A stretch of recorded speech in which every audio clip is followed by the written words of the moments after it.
तुमच्या विजयाचा मागे असं वारंवार सांगितलं, मुख्यमंत्री म्हणतात, उपमुख्यमंत्री देवेंद्र फडणवीस म्हणतात की एक फेक नॅरेटिव्हच्या आधारावरती ही निवडणूक तुम्ही जिंकली.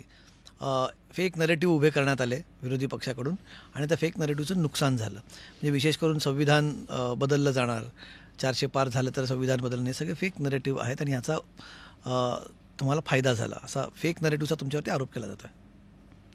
मला एक कळत नाही, म्हणजे नाचता येत नाही आणि अंगण वाकडं असं आमचे मित्र देवेंद्र फडणवीसाचं आणि त्या मुख्यमंत्र्याचं मला या वक्त्यावरून दिसतं आहे. आमचं फेक आहे आणि आजचे दिन हे काय एकदम प्रॉपर होतं का?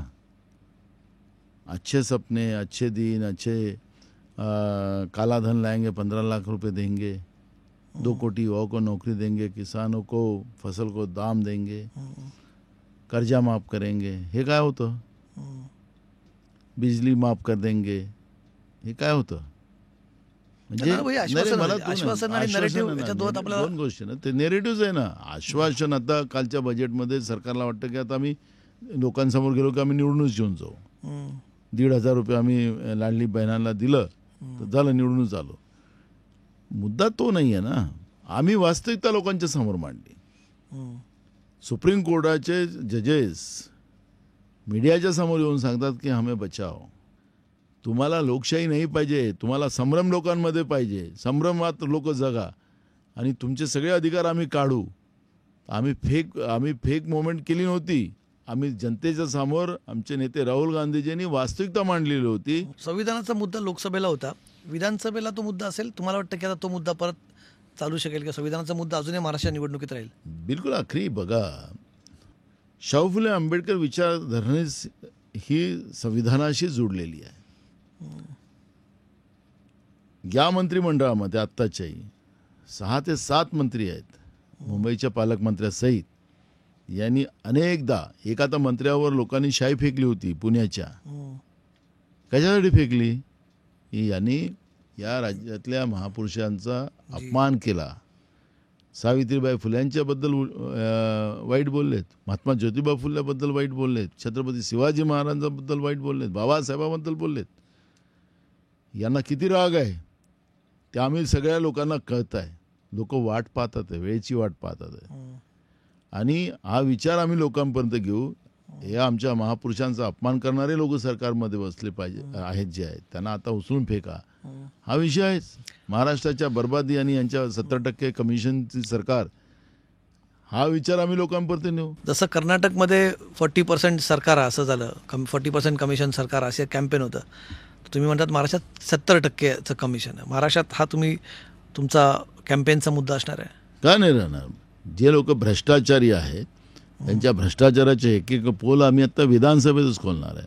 आम्ही रस्त्यावर तर खोलूच, पण विधानसभेतही आम्ही ही सगळी भूमिका मांडू. सरकारला उत्तर द्यावं लागेल. आणि सरकारने पळ काढला तर हे चोरच आहेत, हे डाकूच आहे, हे लोकांना आम्हाला समजायला काही जास्त वेळ लागणार.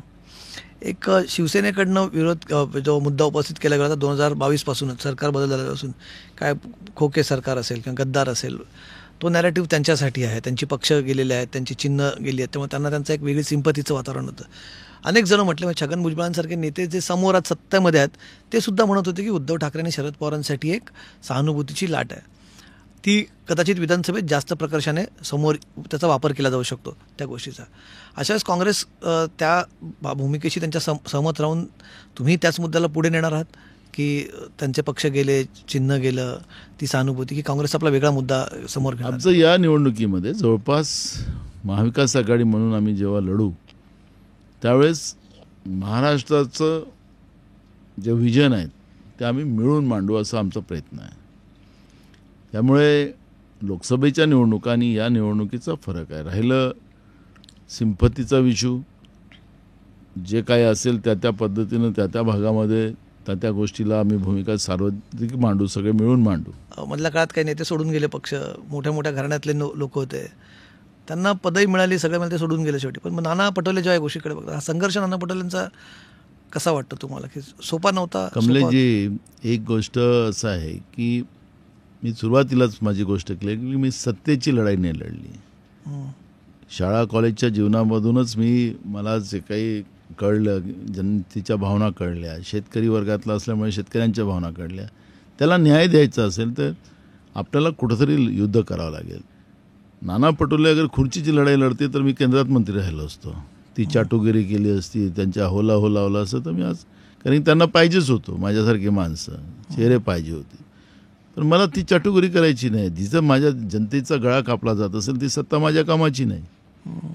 मी राहुल गांधीचं वर्णन असं केलं की राहुल गांधींना मी आता जवळून पाहिलं, पदयात्रेत पाहिलं, जेव्हा आम्ही अमरसमोर भेटतो त्यावेळेस मी ऐकतो. त्यांची लढाई जनतेसाठी आहे, स्वतःसाठी काहीच नाही. त्यांचं आणि माझं, आमचं दोघांचं ट्युनिंग जे आहे ती का जमतं त्याचं कारण तेच आहे. ज्याला म्हणतात आपल्या भाषेमध्ये मराठीत फाटके माणसं, याला काही नाही, काही चिंता करायची गरज नाही. तर ती भूमिका आमची आहे. त्याच्यामुळे संघर्ष हा माझा मित्र आहे. संघर्षाला मित्र करून मी पुढे जातो आहे आणि तोच संघर्ष मला खूप गोष्टी शिकवतो.